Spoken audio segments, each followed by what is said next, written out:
Welcome, everyone. State of jurisdictional approach in Southeast Asia, achieving sustainable commodity productions and low carbon development. My name is Rizal Algamar. I'm the Regional Director of the Tropical Forest Alliance for Southeast Asia. I will be your host and moderator for this session. Welcome and thank you to all of you for joining this session. And thank you to our speakers who will be speaking out about jurisdictional approaches in the context of policy and governance, multi approaches, creation of shared agenda, and investment to advance jurisdictional sustainability. I think this is the key question that we all want to address during this discussion, is that can we really achieve shared goals and responsibilities at the jurisdictional level based on mutual trust, mutual respects, and mutual benefits among stakeholders? We have with us here today 4 great speakers. Let me just mention them one by one. The first speaker is Mr. Alfredi. He is the head of Siak District. Welcome, Bapak Bupati. We have the second speaker is Ms. Gita Shahrani. She is the head of Secretariat of LTKL District Platform. And then third, we will have Mr. Diansya. He is the Executive Chairman and CEO of IDH.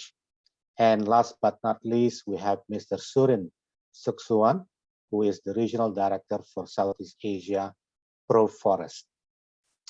Let me begin the session by explaining to all of you about the Jurisdictional Collective Action Forum.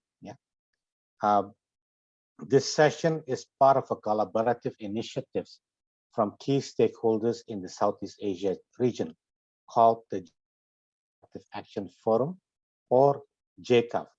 JCAF aims to promote the spirit of collective action across leading jurisdictions in Southeast Asia toward forest and palm positive future through partnership building to address various sustainability challenges involving key leaders from governments, business actors, businesses across sector and commodities, and communities through and co-creation of shared agenda.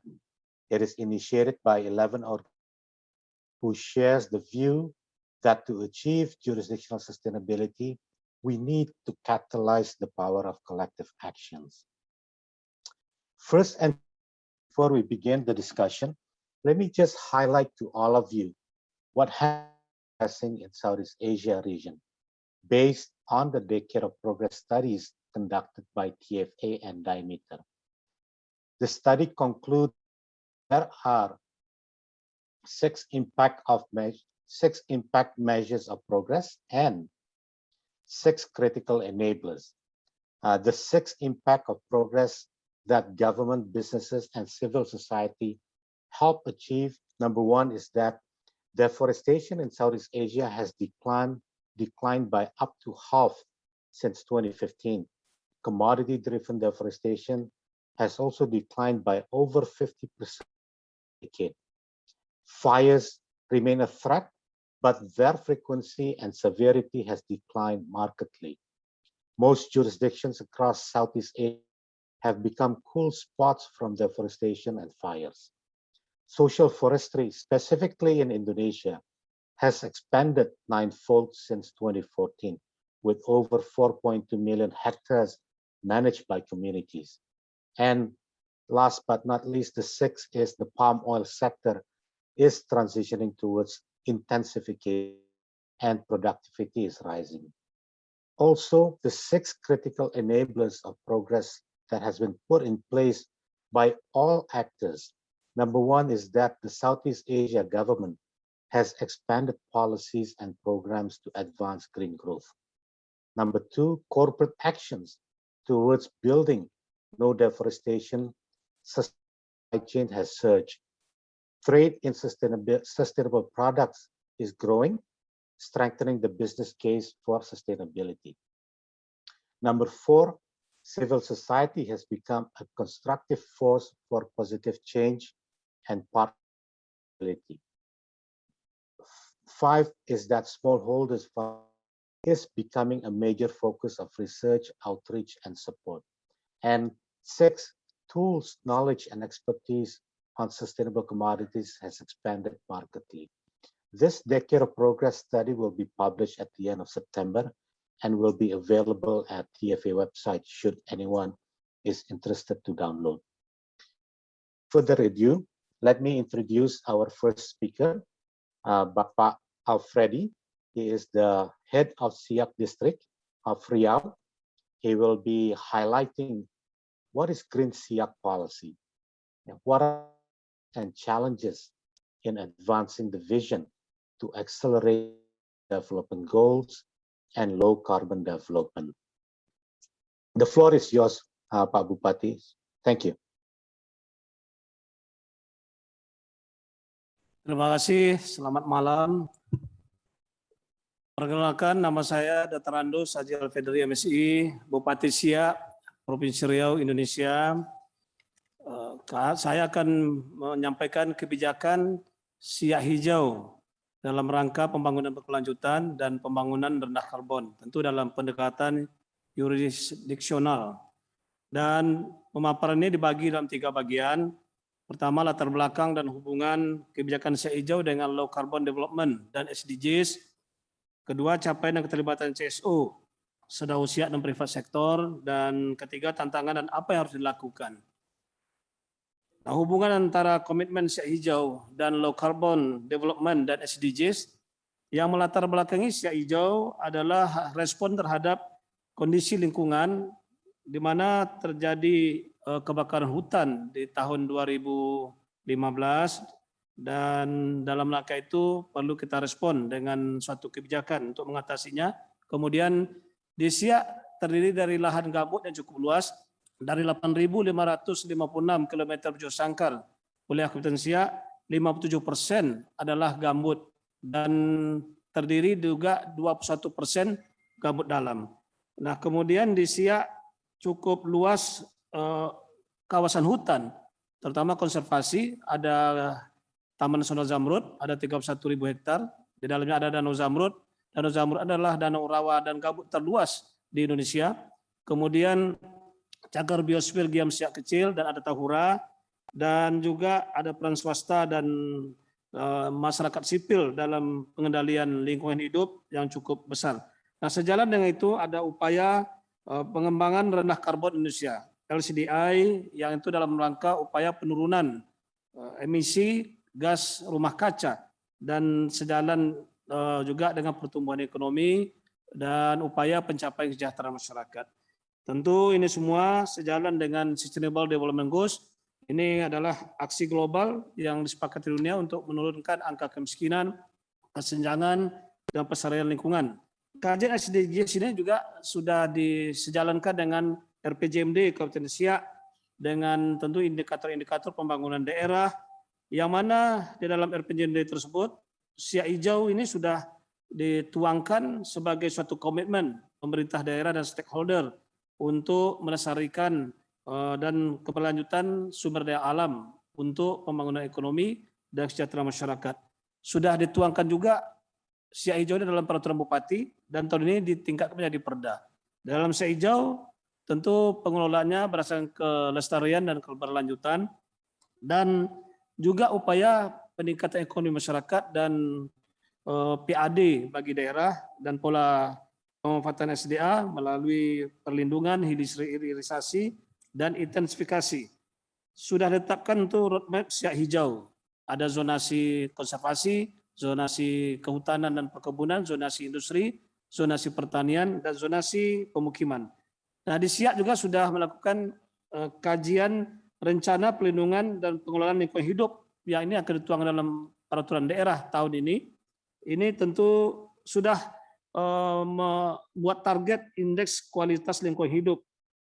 Tahun ini 267 dan diharapkan 30 tahun akan datang menjadi 78. Di dalamnya ada indeks kualitas air itu menjadi 55%, dan indeks kualitas udara sekarang sudah 86% menjadi 89%, indeks kualitas lingkungan diharapkan sekarang 58% menjadi 96%. Nah, tentu ini sudah dituangkan dalam RPJMD yang nanti akan dituangkan dalam Renstra OPD dan rencana kerja tahunan pemerintah daerah dalam RPJM kampung desa sudah dituangkan juga nanti di APBD kampung, dan tentu sudah juga ada kebijakan transfer anggaran kabupaten berbasiskan ekologi. Kemudian keterlibatan para pihak di dalam siak hijau sudah jelas, komitmen pemerintah daerah, kampung dan perangkat kampung. Kemudian ada komitmen Sedau Siak. Sedau Siak adalah CSO lingkungan hidup yang tergabung di sini ada 23 CSO yang disebut Sedau Siak. Kemudian ada komitmen stakeholder lainnya yaitu lembaga adat Melayu, masyarakat adat, tokoh pemuda, tokoh agama, organisasi kemasyarakatan termasuk LTKL, dan komitmen private sector yang tergabung dalam koalisi private sector untuk siak hijau. Nah, tentu siak hijaunya sudah memakan rencana aksi dalam pengelolaan lingkungan hidup yang baik dalam rangka penurunan emisi dan penurunan karbon, dalam rangka memberikan ruang pengelolaan masyarakat untuk ekonomi dan kesejahteraan dan sejalan dengan visi dan misi Kabupaten Siak. Evaluasi dan monitoring juga dilakukan dalam rangka bagaimana pendekatan yurisdiksi, di mana melibatkan komitmen para pihak, swasta dan NGO. Nah, sedang dikembangkan tool monitoring dan evaluasi yang memuat informasi tentang indikator output dan rekomendasi. Input memuat informasi, kebijakan, program, dan kegiatan yang dilakukan semua pihak sehingga diketahui berapa besar berdampak pada indikator.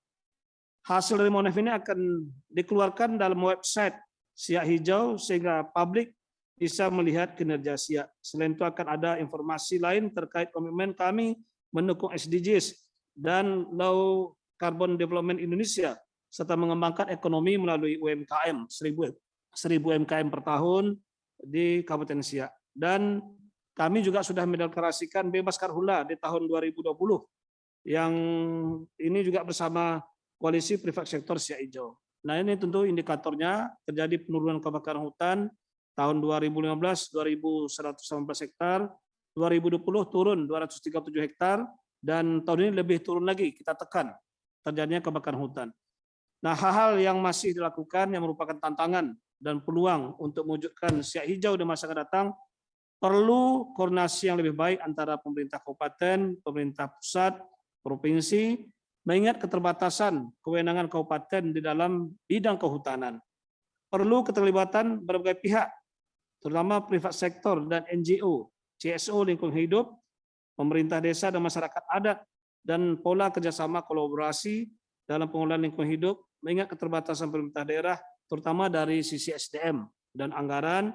Perlu penguatan sosial kapital dalam pengelolaan lingkungan hidup, terutama barangkali ya dari pihak pemerhati lingkungan hidup dunia, Indonesia, dan lokal, sehingga Siak Kabupaten Hijau bisa memberikan pengelolaan lingkungan hidup yang terbaik dan meningkatkan kesejahteraan di masa akan datang.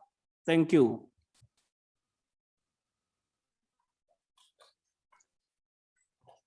Thank you, Pak Bupati. Really great presentations. All the key elements to achieve and implement Green Siak, such as the multi-stakeholder approaches, policies and regulations, and the explicit vision for sustainable development are all in place. Let us now hear from Ms. Gita Shahrani, the head of Secretariat of LTKL, or the Sustainable District Platform, on exploring lessons learned from green jurisdictions in Indonesia and advancing through the jurisdictional approach. Welcome, Ms. Gita. So the floor is yours. Thank you very much. Good evening, everyone, and thank you, Pak Bupati, for setting up the context really clearly in terms of how sustainability and sustainable jurisdictions is indeed something that we are all pushing for.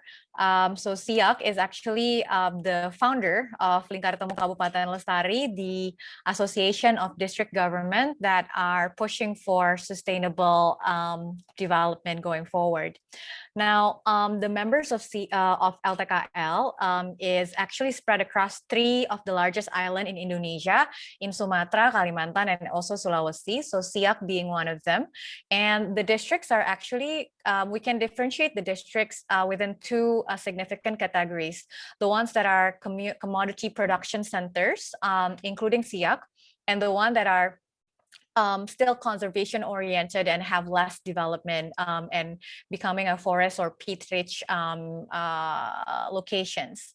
And within all of our districts, we've identified that actually the entry point of sustainable jurisdictions or of applying jurisdictional approach revolves around transformation of commodity supply chain. It ranges from coffee, cacao, rubber, palm oil, non-timber forest products, spices, and coconut, as well as other commodities such as fisheries that is developed in SIAC.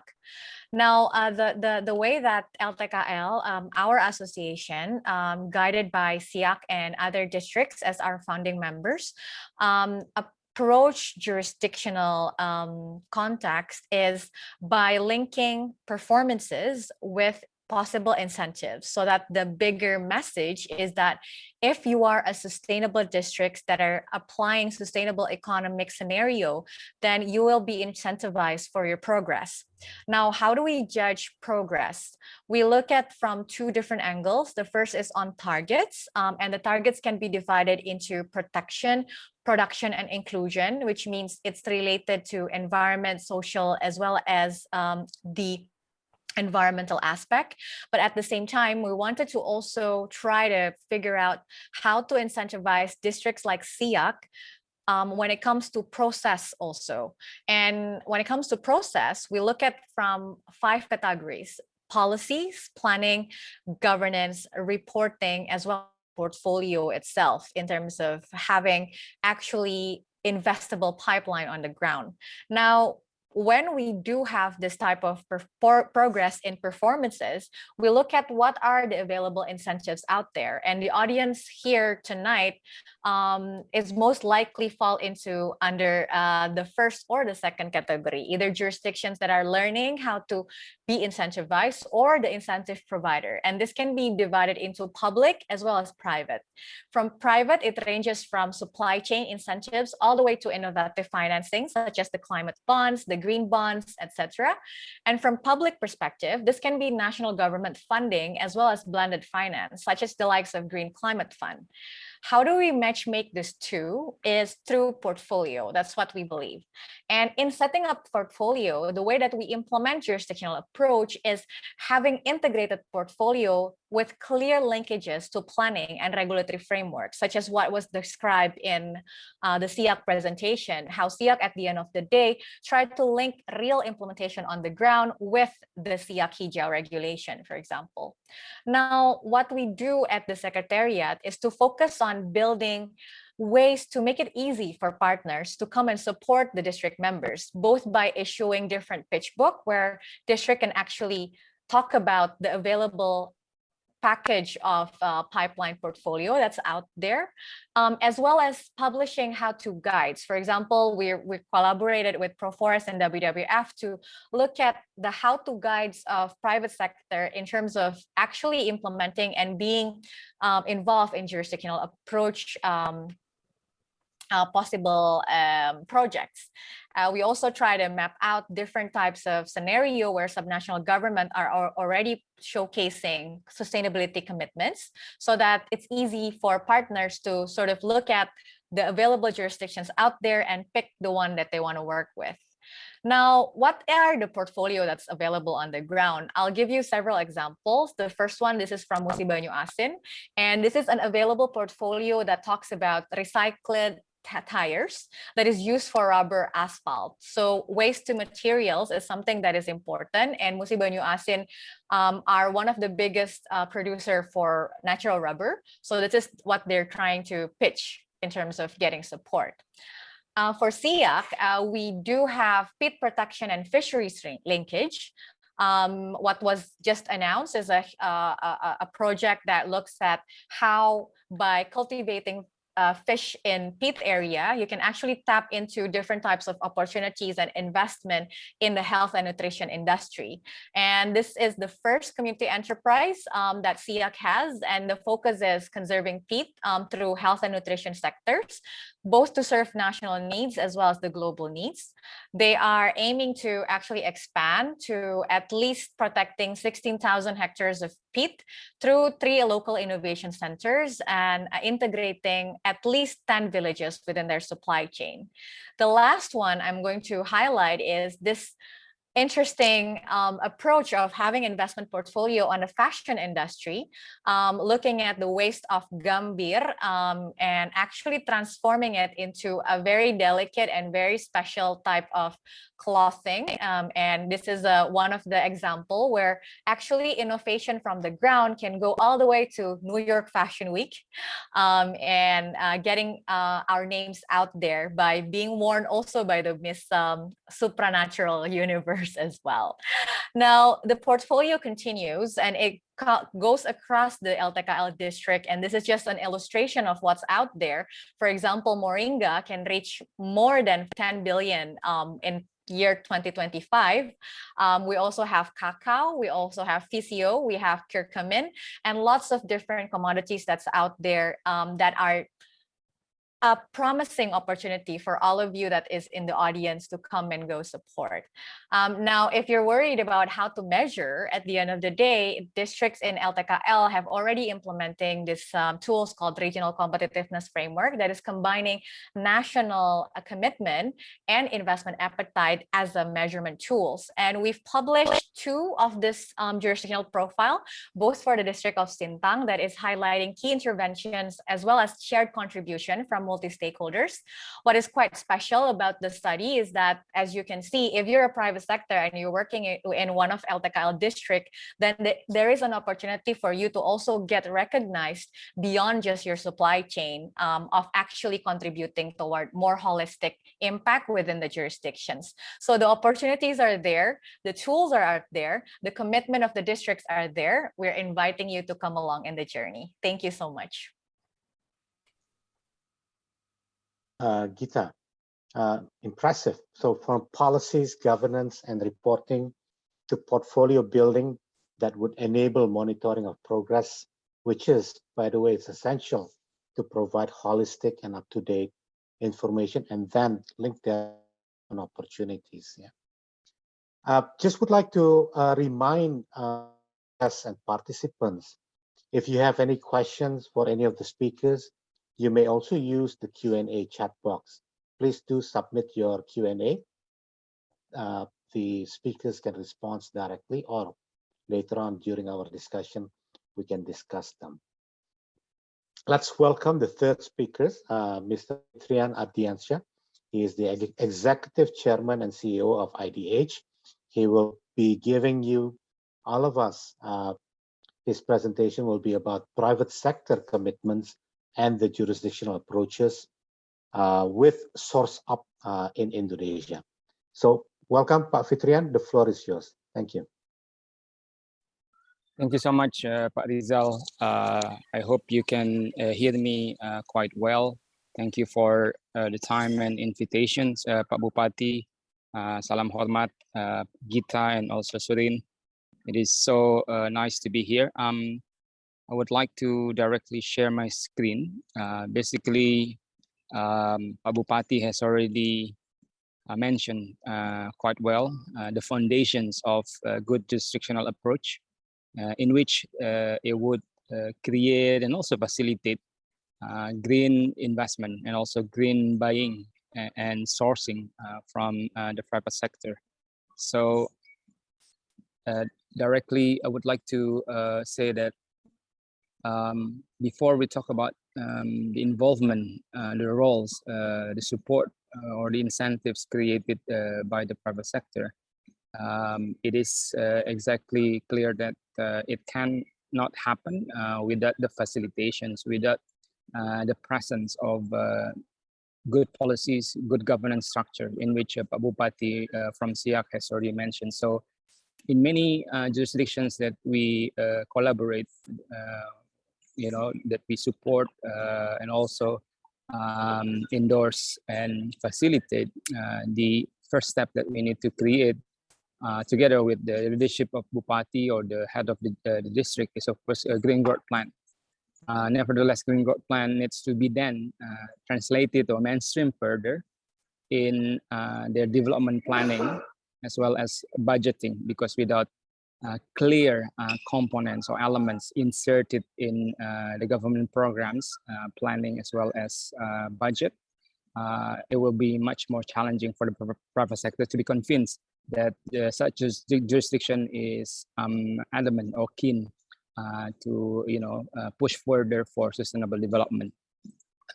But of course, it can only happen, and we can only attract the private sector support and also investment if there are agreements, if there are supports and collaboration from multi-stakeholders. That's why Gita has already mentioned the need to have production, protection, inclusion to be agreed among stakeholders with clear objectives and target.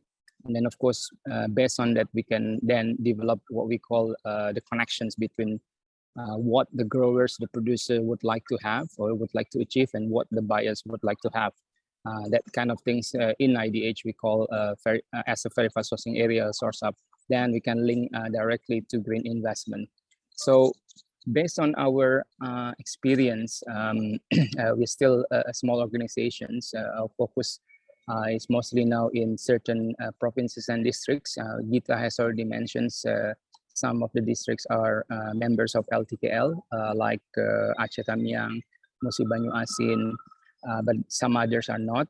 But we certainly see the similarity of approaches in which if you got good policy, like Pak Bupati Siak has already mentioned, and then this policy then be mainstream into their own program and budgeting, it will be easier for other stakeholders, including for the private sector, to jump in, to support, and also then to continue invest in such jurisdiction as green and also as sustainable as possible. But the commitment of buyers and also commitment of investors need to be then not only translated further, but need to be captured in a system that is so transparent. Because I think certain buyers, especially big brands, as part of the consumer good forum companies, they would like to understand if they invest, if they buy from certain jurisdiction, what will be the impacts that it will be created from their investment, from their buying, what will be then the positive results related to not only the improvement of productivity, but also perhaps protection of forests, protection of peatland, addressing forest fire, as well as improvement of livelihood and welfare of smallholders. This is just an example from Aceh Tamiang. I would say that based on good PPI compact production protections agreement in Aceh Tamiang, there's certainly an appetite now, a growing appetite coming from the private sector, namely some of big companies, including Unilever, Musimas, and PepsiCo, to not only source and support the development of certain commodities in Aceh Tamiang, but also they would like to understand what sort of elements that they can also support further, including restorations in the buffer zone of ecosystem of Loiser, for instance, that are quite important to address because I think this situation is not only related to the ability of farmers or addressing the ability of farmers to improve their own productivity without encroachment, but also working together with local concessionaire, the second and third tier companies to further protect and restore the buffer zone of the ecosystem, including also to be supported by the government. And another example in West Kalimantan, in this case, Ketapang, as you can see, based on, again, the PPI compact or production protection inclusion agreement among stakeholders in this district, it has created or led to understanding what sort of contribution can be made by growers, by mills, not only to cover elements of independent smallholders. As you know, independent smallholders are in need of support, be it with planting materials, good agriculture practices, and of course later on replanting financing, but eventually also to understand what sort of components or elements of protections and ecosystem restorations that both independent smallholders or smallholders in general and also the private sector can contribute. That kind of scoping, that kind of understanding, that kind of agreement can lead further to complementary actions of strengthening productivity improvement, protection of forest and peatland, as well as the inclusion of smallholders, and then This would then beautifully leading to the creation of very fast sourcing area or source hub. Last but not least, even if there's a connections between growers, big growers, second to third companies, as well as smallholders with the buyers, this is not enough. I mean, to address the transformations, to push forward for sustainability at scale, we need investment.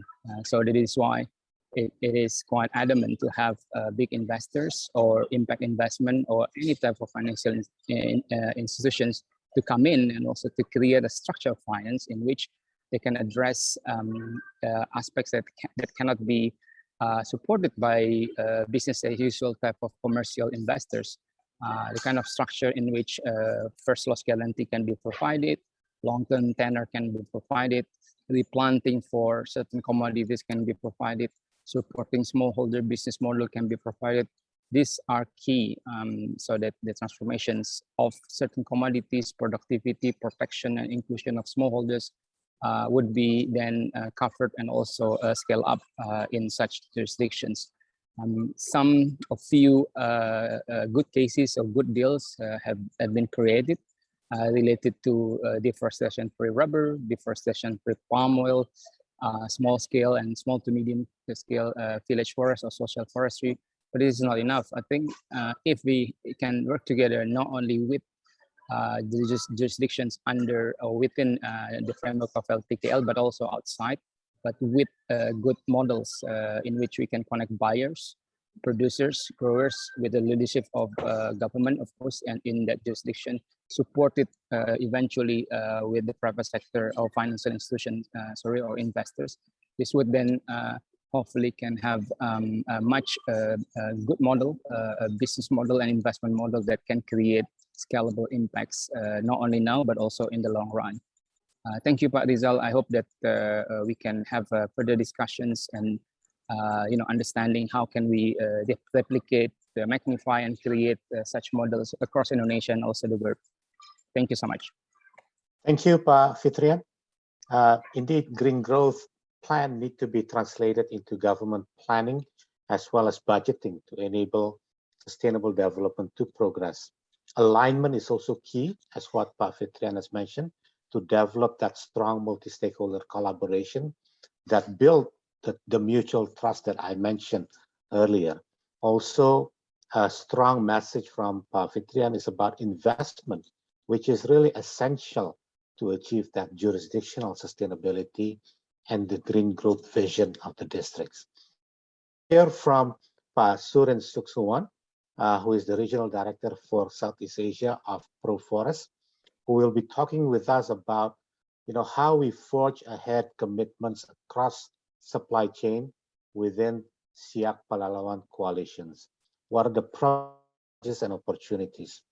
The floor is yours, Pak Surin. Thank you, Pak Rizal, and good evening, good day to Pak Bupati, fellow speakers, and everyone who's tuning in for this session. So as Pak Rizal has mentioned, I will be talking mainly about how commitments can be made across the supply chain, and I'll be focusing more on the lessons that have been learned from the Siak Palalawan coalition. So next, please.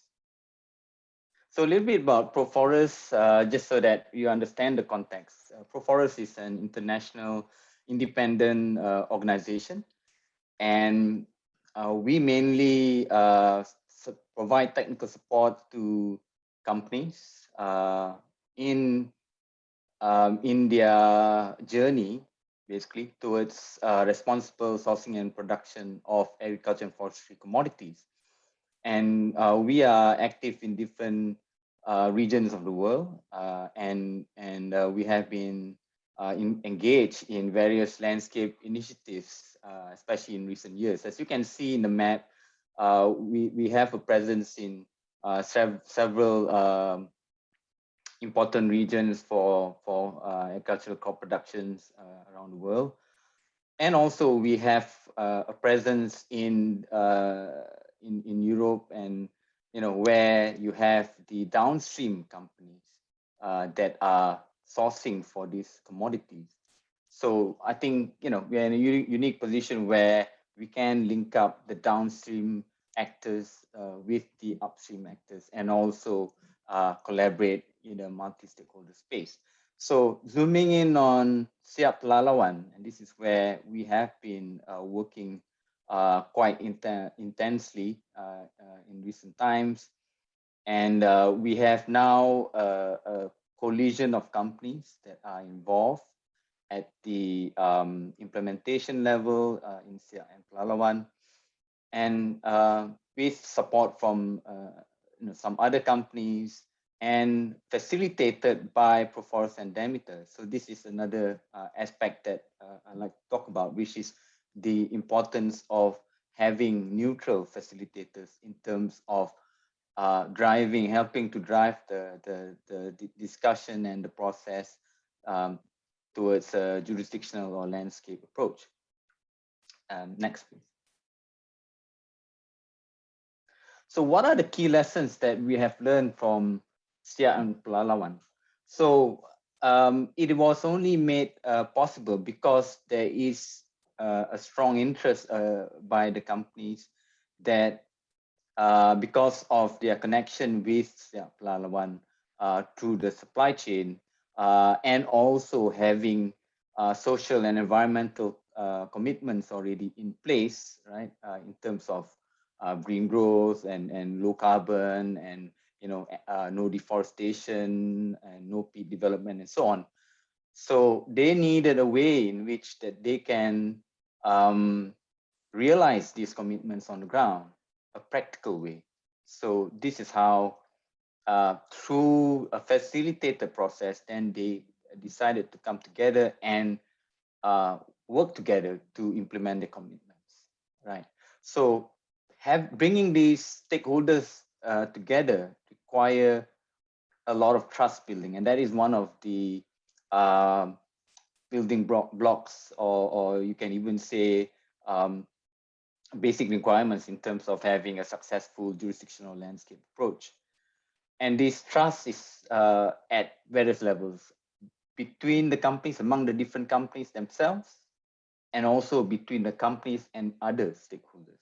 So even getting the companies to agree to certain ways of working together in a kind of a pre-competitive stage, that was already quite an achievement. And once we have got that kind of consensus among the companies, they are then able to engage with other stakeholders. And of course, among the most important stakeholders is the government sector. And this is where, it's important to align the vision amongst the different stakeholders. So a strategic approach is vital when we want to engage on this kind of landscape or jurisdictional approach, because commodities are produced in different parts of the world. There are many jurisdictions. It's simply not possible to have actions on the ground or to support all these actions everywhere. So as for most companies, they need to make a decision as to where they want to put their resources in terms of delivering some tangible outputs. So they will look at where they are sourcing from. They will look at where most of their volumes in terms of the commodity trade is coming from. And also in terms of how they are, in terms of where there are certain jurisdictions that already have commitments. So this is where, it ties up with what Pak Bupati Siak was talking about earlier, where in Siak, they have the Green Siak Roadmap. And then similarly, in the neighboring district of Pelalawan, we have the Action Plan on Sustainable Palm Oil. So it is when the jurisdictions themselves have got these commitments in place, then we can try to align the governmental district commitments with the commitments of the company. So these are the prerequisites for a successful jurisdictional landscape approach. Next.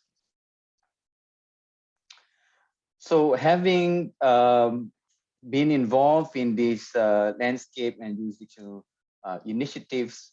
As I mentioned just now, there are some key lessons learned, and you could also consider them to be challenges or opportunities. Sometimes they're both challenges and opportunities.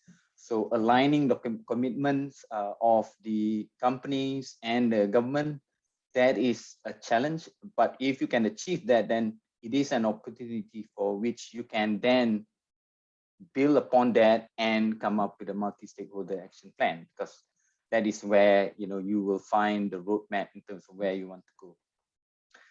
And it's also important to have a common platform or database in which you can share your data, your information, because there are various metrics that you need to monitor and keep tabs of in terms of how to measure progress and so on, right? So having that kind of common platform is really key in terms of the landscape or jurisdictional approach. And of course, funding is important. And in the Siak and Pelarawan experience, and with other landscape initiatives that we've been involved in, you first need to secure the core funding or the seed funding in order to have that effective facilitation, or even to create a secretariat to move the process forward. So that is the initial funding that you need.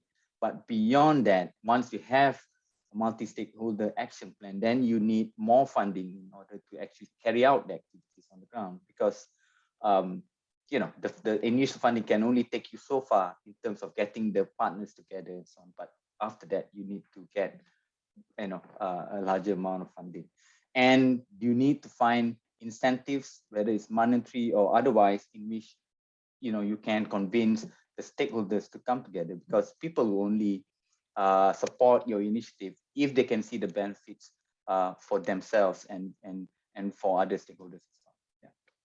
Next, please. So what are the potential ways forward in terms of taking the jurisdictional landscape action further? So we are actually living in quite interesting times now in many ways, and in terms of the initiatives that are ongoing especially from the private sector arena, there are some initiatives that we can link up with jurisdiction and landscape approach, and many of these initiatives are actually aimed at basically charting out what success would look like. What are the metrics? How do we know where whether we are heading the right direction? Right? So these are some of the initiatives like the CGF Forest Positive Coalition Landscape Learning Phase. You have the ICU work on landscape progress and outcome metrics, and there's also the Palm Oil Collaboration Group, or POCG, and they have an initiative called Protection and Production Beyond Concession, so PPBC, and that's aimed at supporting action on the ground within the landscape, and it's not just specific to any company's own supply chain, but in a collaborative manner. And throughout that process, it is a continuous effort to actually get the different parties, different stakeholders together. So it could happen, as I mentioned just now, as starting from the collision of companies.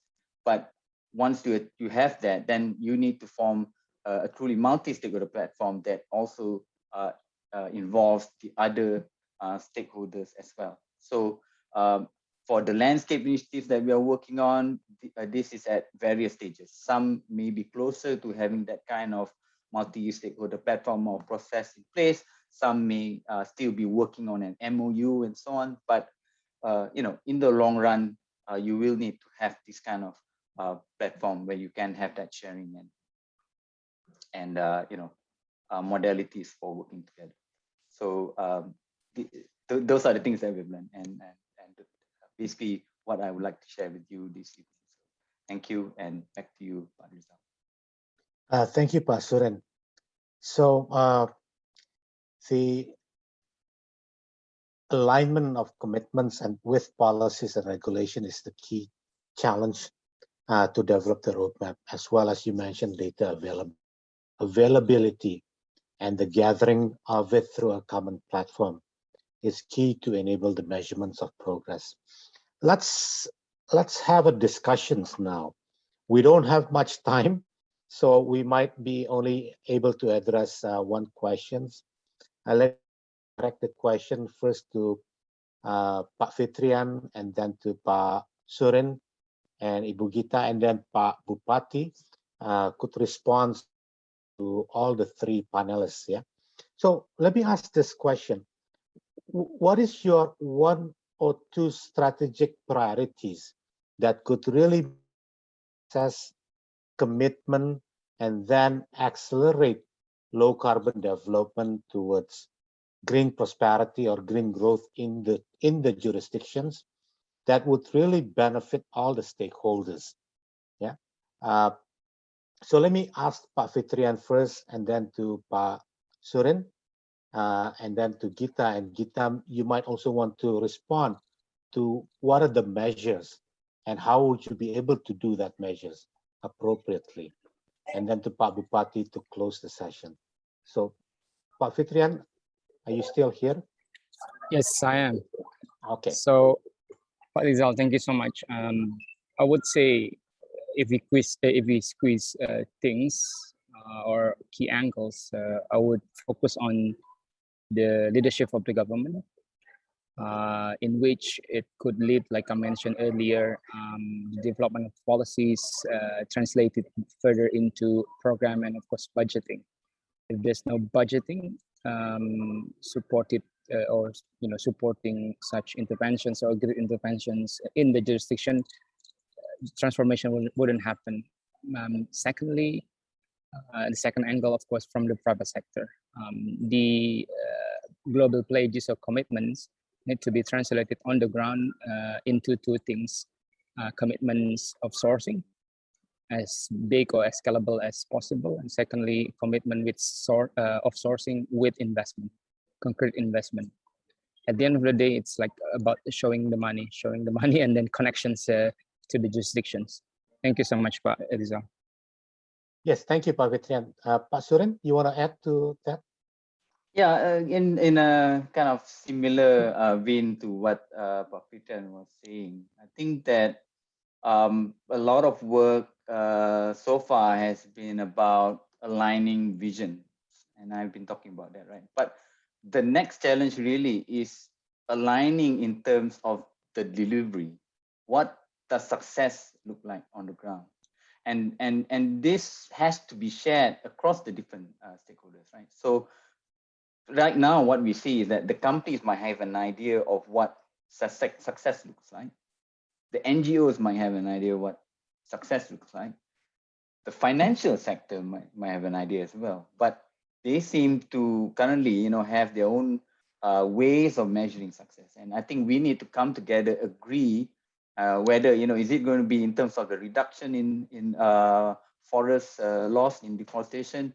Is it going to be a reduction in fires and, GHG emission, whatever, right? So once we agree to that, then I think the financial flows will be there because people buy into that.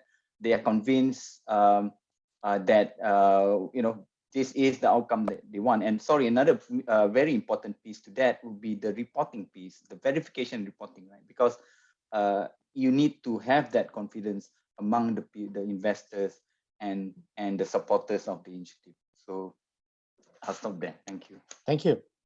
Gita, so what is your priorities, and also how do you manage counting and claiming, within the jurisdiction so that it doesn't duplicate what companies is claiming?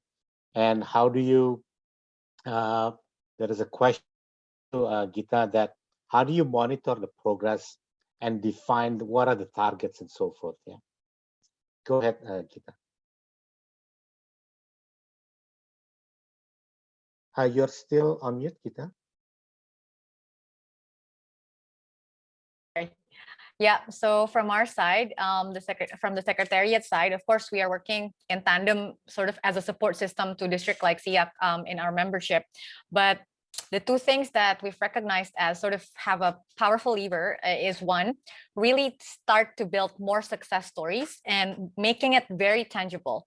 So sometimes when we talk about jurisdictional approach, it seems like a paramount problem that is very big and you have to wait until everything is perfect before you actually progress and and incentivize some of the processes that are already in place.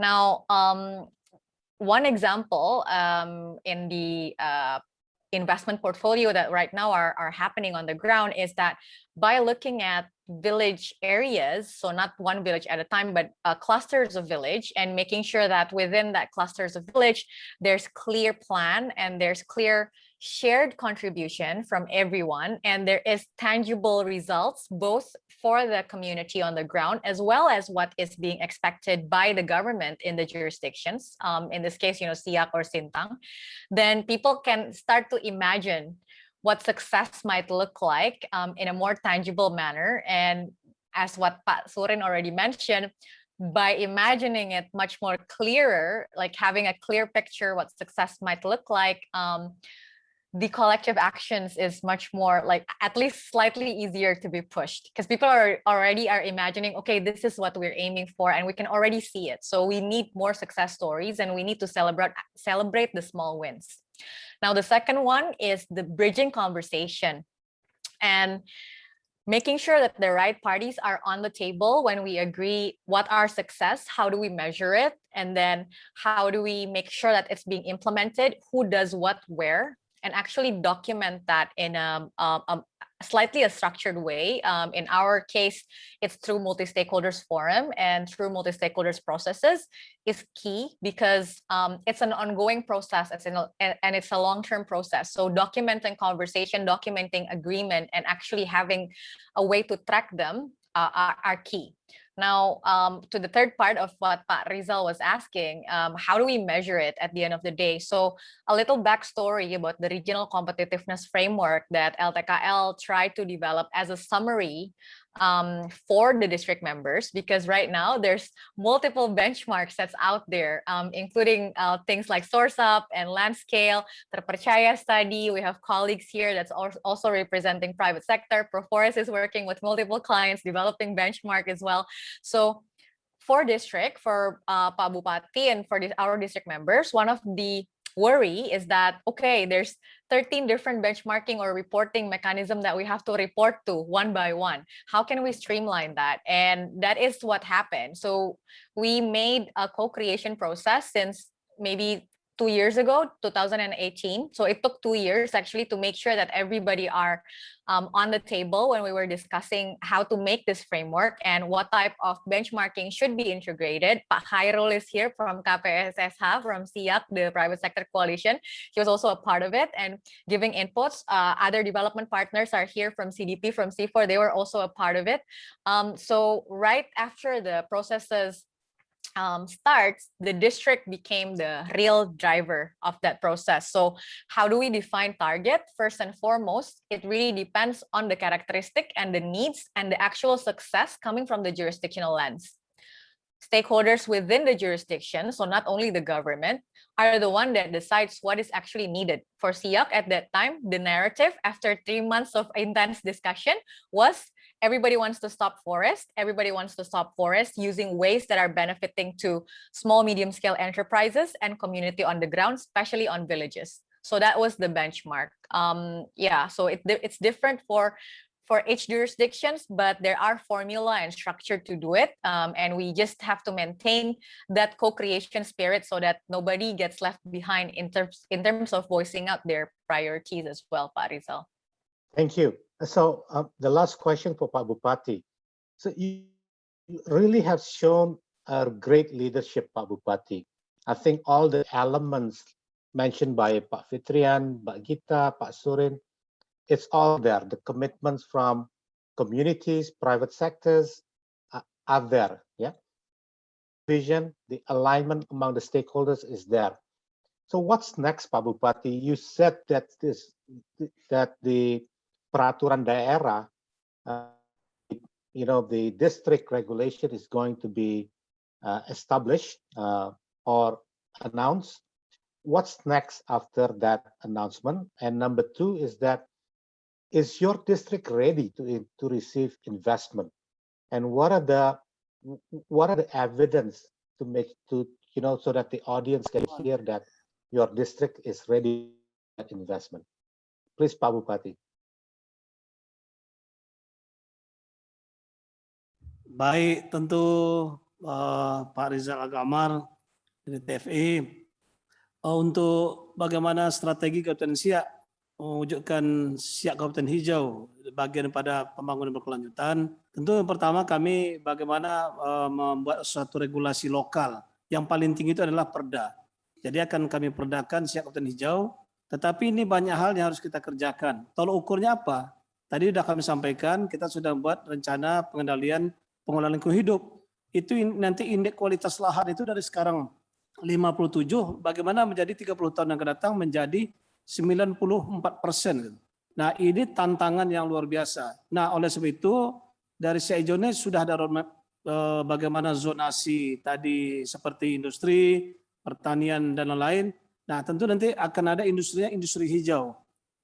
Kami punya pelabuhan, bagaimana menjadi pelabuhan hijau. Bagaimana juga investasi hijau, bagaimana kota hijau, dan juga perkantoran hijau. Dan kami punya pariwisata. Ada Istana Siak dan objek wisata lainnya, ada Taman Nasional Zamrud. Nah, sini kan yang sedang kami juga akan kembangkan pariwisata alam.